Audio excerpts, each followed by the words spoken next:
Good morning. We'll go down H-Town. Man. This video today, you know what I'm saying? Like,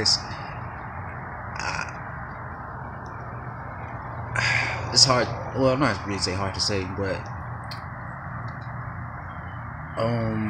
my Martavis Bryant, trade request video, my boy Wink, we were debating back and forth, as to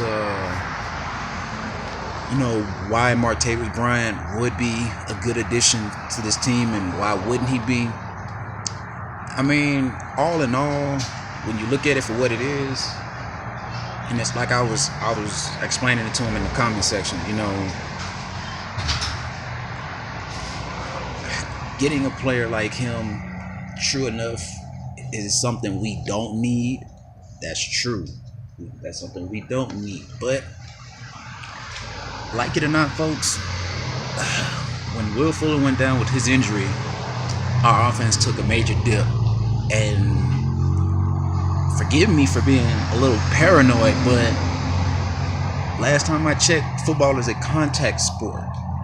Guys could get injured on any play. And guess what? You got to have a game plan. You have to have some type of backup plan, in place. So when these things happen, you can be like, okay, I know I can lean on this guy until this guy gets back. You know what I'm saying? Those type of situations. Unfortunately, the Texans have never had that fucking luxury. Just go back and, real Texans fans, go back and do your research on it. As long as Andre Johnson was playing, who was his backup? Who was his competent backup? Some may say Kevin Walter. If you say Jacoby Jones, get the fuck out of here right now. Just cut off the video right now. You know what I'm saying? If you really attempt to say Jacoby Jones. Like I said, just look at the history of the Texans. We have never had that luxury to be able to go and say, okay, if this guy goes down, we're going to lean on him. And I'm not talking about, another guy from another position. I'm talking about if a receiver goes down, I know for a fact that we have another playmaker that's probably sitting on the bench, but he's a playmaker. And with our quarterback play, I know we can maintain the ship, until such and such gets back. You know what I'm saying? Now, let me just run this by y'all real quick. And this is the most important point of what I was explaining to Wink. For all of y'all that's saying we don't need Martavis Bryant, we don't need, check yourself. Because last time I checked, the Falcons made these exact moves. They didn't trade for anybody, but they mostly hit, through free agency, which kind of debunks a few people's theories on, I'm not going to name names, but it kind of debunks your theory on, whether free agents, can make an impact on the team or not. Yes, they can. You just have to get the right ones. That's all I'm going to say on that. Now, everybody that watches football, we all saw what happened last year. You know what I'm saying? Especially from, the Atlanta Falcons. They was prolific all year long. Matt Ryan wins an MVP. They go on to the Super Bowl just to... I don't even want to call that a loss on their part. I mean, well, actually, yeah, I am, because you can say they smoked it, by not kicking that field goal, but anybody who's watching the game would know that the game should have kept going. That play where James White supposedly crossed the pylon, his knee was down, but that's another story for another day. To get to the gist of what I'm saying though is, look at how prolific that offense was. Every time they had the ball, either they scored. Well, I'm not going to say either they scored. They scored practically every time they touched the ball. You know what I'm saying? And not only that, but shit, they weren't just doing it on one side of the ball. They weren't just aerating it out. They weren't just making it look like some college team out there. They was hitting you with a balanced attack, whether it be Deontay Freeman just burning you from outside in. You know what I'm saying?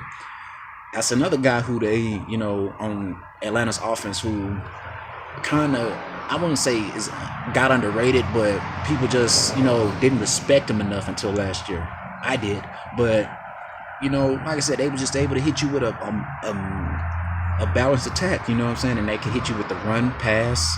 And most importantly, this was the most important thing. Everybody got involved with every play.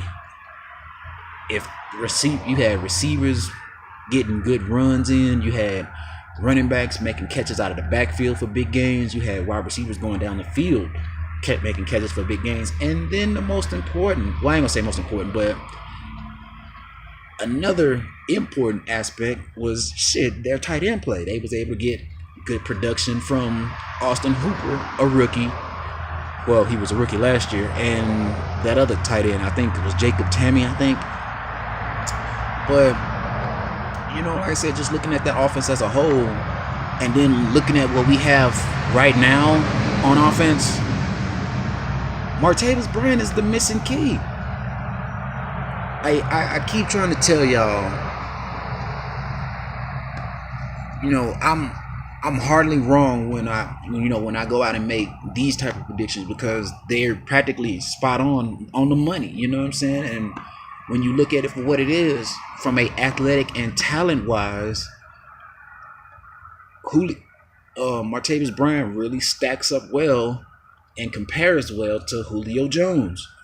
Now, you can attempt to debate that all you want, but their physical abilities will validate my point and prove me right every time.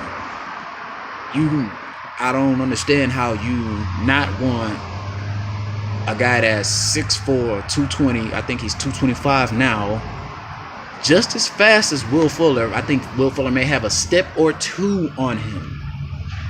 Just a step or two. You know what I'm saying? But you guys don't want him on the team because we've had a few high-octane games. Last time I checked, a few games don't win you the Super Bowl. Last time I checked, a few games doesn't get you into the playoffs.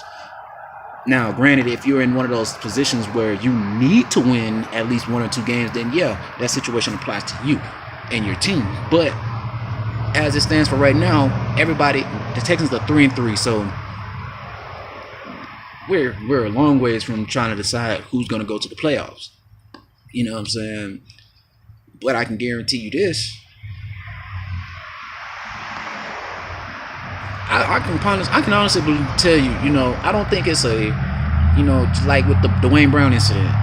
Well, I ain't say incident, the situation. I don't think it's because he wants out of Houston. I just think that Dwayne Brown has listened. Not only has he been a good soldier, but he's kind of going through what Andre went through. And like it or not, as much as we Houston fans hated to see Andre go, we respected the fact that he was going.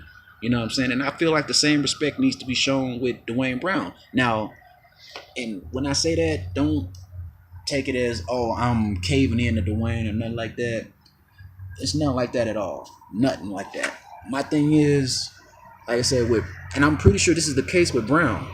He wants to be here. He wants to be a Texan and all that good shit, but he wants to see dramatic improvement. He doesn't want to go through a rebuilding stage. And can you blame him? That's what because honestly, before Watson started just ripping the NFL a new one, that's what it was looking like. A rebuild year. When I'm not taking the first game, and just saying, that's the end all be all, but the fact that it happened, it kind of just was like, I'm pretty sure Dwayne Brown was just sitting back like,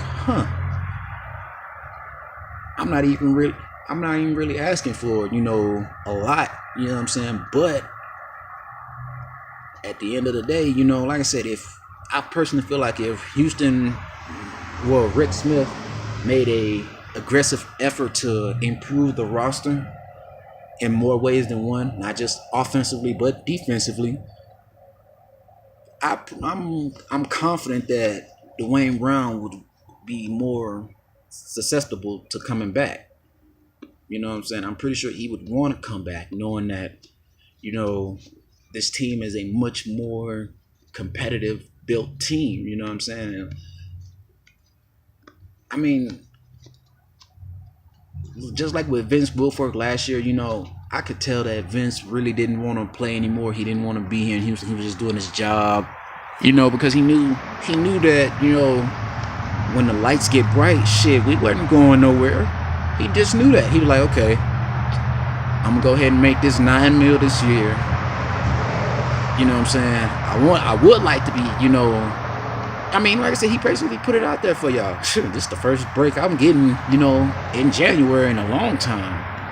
That lets you know right there that he basically came out and told you, this team ain't good enough to go deep into the playoffs. That's what he basically said without saying it. And for all of you guys that, you know, don't watch these player interviews like that, you might want to go do so, because I promise you they'll give you a lot of information on, as well, I'm not saying on, but when it pertains to, you know, that player's attitude and how they, you know, how they carry themselves, those, they tell a lot. You know what I'm saying? But overall, though, I do believe that, you know,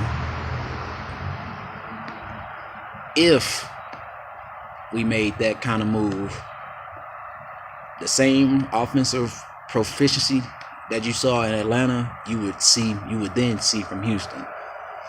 Not saying that we can't do it now, because honestly, I believe we can. We like I said, we're missing that missing piece. You know what I'm saying? Because like it or not, with the way Nuke has established himself, he's not going to be getting single coverage like how he was 2 years ago. He's not going to be getting one-on-one coverage. Teams know about him, and they're going to make sure, okay, number 10 is not going to beat us. You know what I'm saying? So, just like I was asking Wink, you know, what are you going to do if you were an offensive coach or a head coach, you know, that's running the offense? What are you going to do when Hop is double covered?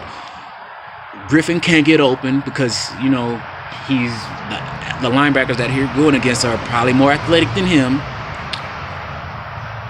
You know, like I said, the corner that's on Fuller's side is playing deep.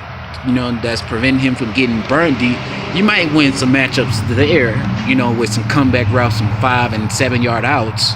You know what I'm saying? Or things of that nature. But other than that, you know what I'm saying, you really having to look towards Bruce Ellington a lot. And I like Bruce Ellington, but let's just call it for what it is. I don't see him taking over a game having 8-9 catches for $160. I'm sorry. If he has a game like that, just like how I'm on this video saying that he wouldn't do it, I will personally make a crow video myself and eat every ounce of crow. You know what I'm saying? But like I said, that's just what I believe in. You know what I'm saying? Yes, Bruce Ellington is good for, you know, getting you those few catches when you need them, but if you're honestly asking Bruce Ellington to take over a game, you're fooling yourself. Straight up, you're just fooling yourself. And that's all I got for this video. Let me know what you guys think.